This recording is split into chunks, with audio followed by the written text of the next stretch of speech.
Selamat pagi siswa dan siswi Geomatika.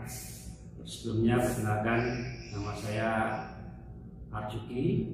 Saya ditugaskan di sekolah sini sebagai ketua program Geomatika, di mana jurusan ini jurusan yang semua kalian pilih, yang akan kalian tempuh, kalian pelajari selama 3 tahun di sekolah SMK 1 Madiun. Pada kesempatan ini saya diberi tugas untuk menyampaikan tentang matrikulasi program Geomatika untuk mengisi kegiatan kalian pada MPLS tahun 2020-2021. Apa yang dimaksud matrikulasi? Matrikulasi yaitu penyetaraan ilmu atau istilahnya gambaran ilmu yang ingin dipelajari. Sedangkan geomatika itu merupakan 2 kata, geo yang artinya bumi dan tika itu ukur. Jadi istilahnya geomatika itu pengukuran pada bumi.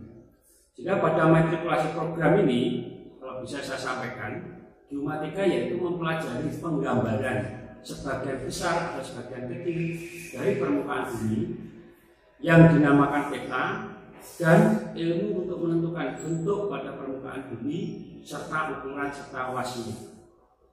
Hasil daripada pekerjaan ini itu bisa kalian lihat seperti peta wilayah, peta situasi, atau gambar informasi detail. Terus sekarang apa tujuan daripada geomatika? Tujuan daripada ilmu geomatika menentukan posisi dan luas sembarang bentuk yang berbeda di atas permukaan bumi. Menentukan letak ketinggian atau elevasi segala sesuatu yang berbeda di atas maupun di bawah suatu bidang permukaan tanah. Menentukan bentuk relief atau istilahnya kontur serta luasannya.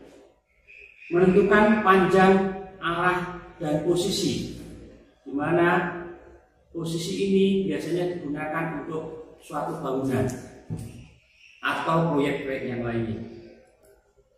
Untuk manfaat pekerjaan, manfaat daripada pekerjaan ini, 1, bisa menentukan luasan tanah, di mana luasan tanah itu biasanya nantinya dipakai sebagai ukuran atau acuan di dalam jual beli maupun kepemilikan.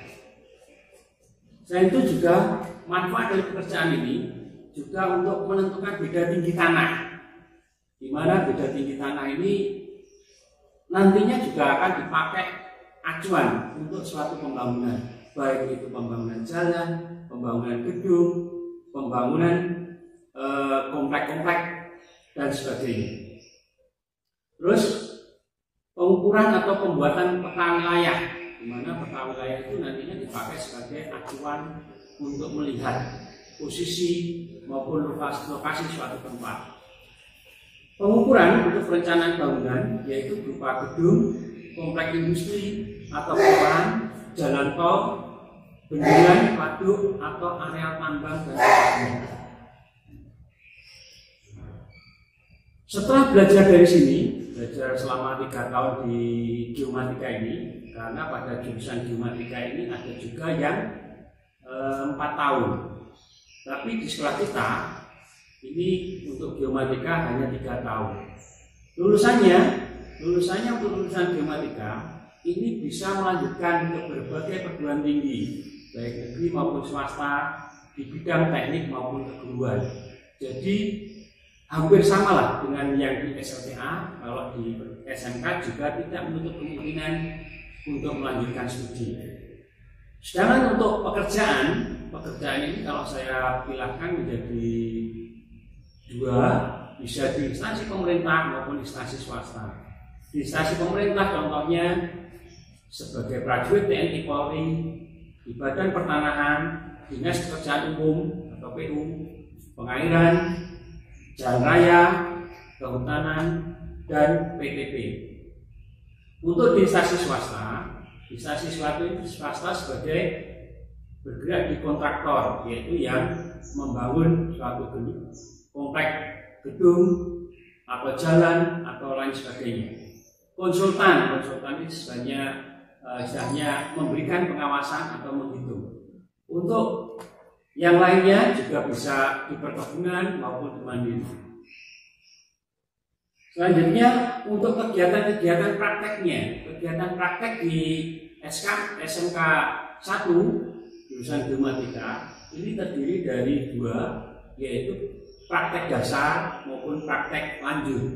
Untuk praktek dasar biasanya kita lakukan di sekolah, antara lain ya penggunaan alat-alat ukur sederhana, pengenalan alat ukur, terus pekerjaan-pekerjaan ukur dan sebagainya. Sedangkan untuk lanjut ini biasanya bisa kita kerjakan di lapangan maupun di lokasi-lokasi yang lain. Contohnya misalnya di bantaran itu ditentukan ada ketinggiannya sehingga siswa-siswa kita kenalkan untuk praktek di lapangan di sana karena luas di SMK 1 yang sangat terbatas. Terus pada di jurusan Geomatika ini nantinya pada dasarnya ilmu yang dipelajari kita pilihkan menjadi muatan nasional atau istilahnya wajib.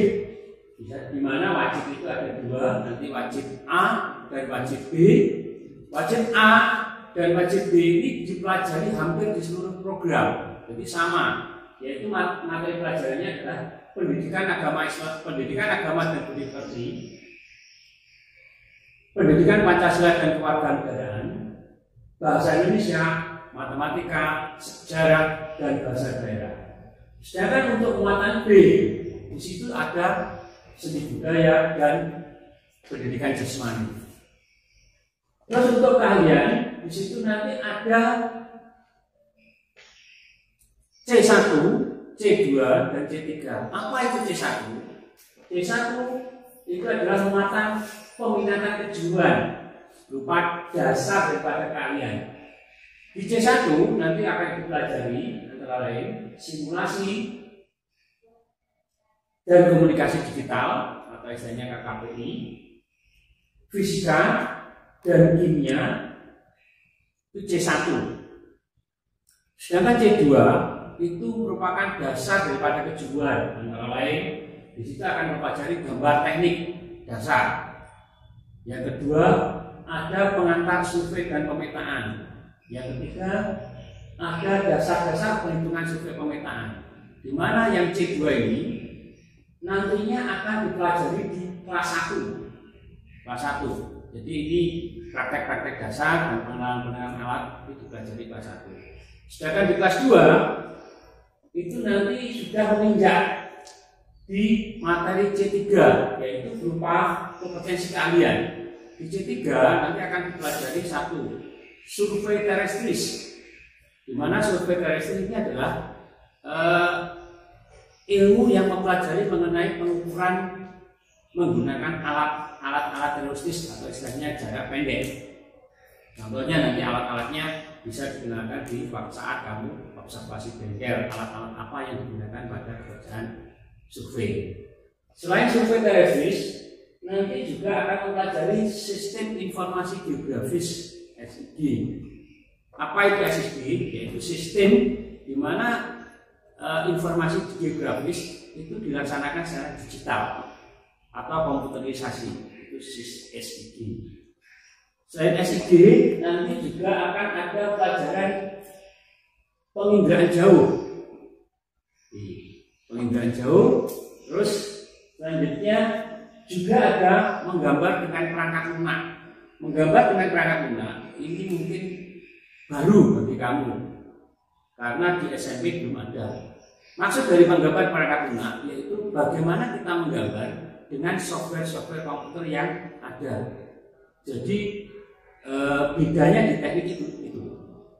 Kalau kamu kemarin mengenal menggambar hanya dengan alat tulis, sekarang bagaimana kita menggambar dengan aplikasi. Itu menggambar dengan perangkat lunak itu dipelajari di kelas 2. Untuk di kelas 2, selain mempelajari C3 itu, nanti di semester genap Yang agak berbeda dengan materi di SMP, yaitu ada PKL, praktek kerja lapangan atau praktek kerja industri. Sehingga tolong dipersiapkan. Di dalam kamu belajar, nantinya kamu langsung dipraktekkan di industri. Sehingga kalau kamu anak SMK, tidak tahu alat praktek, tidak tahu bagaimana menggunakan alat praktek, nanti akan rugi saat kamu di PKL. Karena di PKL tidak mungkin satu kelas.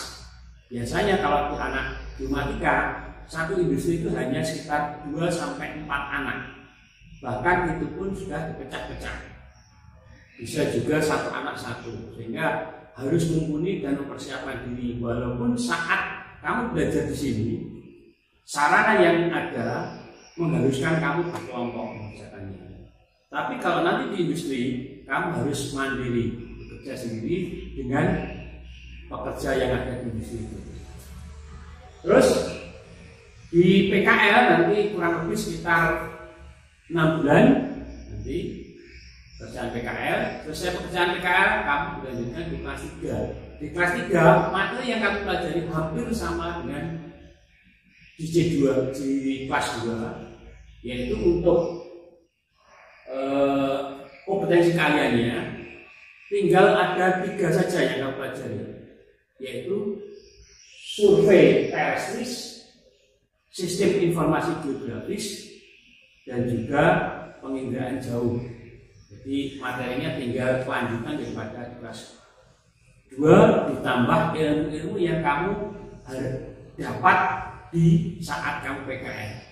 Mengapa kelas 2 di PKL? Karena satu, keterbatasan sarana yang ada di sekolah. Jadi perkembangan teknologi yang ada memungkinkan industri lebih cepat daripada di sekolah. Karena di sekolah keterbatasan anggaran. Sehingga nanti apa yang dipelajari di industri nanti kalau belum jelas nanti bisa dipahami di kelas 3. Setelah di kelas 3 nanti dilanjutkan uji kompetensi kalian. Apa itu uji kompetensi kalian? Yaitu setelah kamu sebelum lulus kamu harus menampilkan kemampuan dan keterampilan kamu penggunaan di jurusan itu.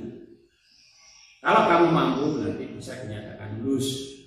Dan kalau setelah lulus, alhamdulillah, berarti ilmu yang kamu pelajari di kelas 1, kelas 2, bahkan juga di industri, terus dilanjutkan di kelas 3, itu sudah memenuhi syarat untuk kamu lulus.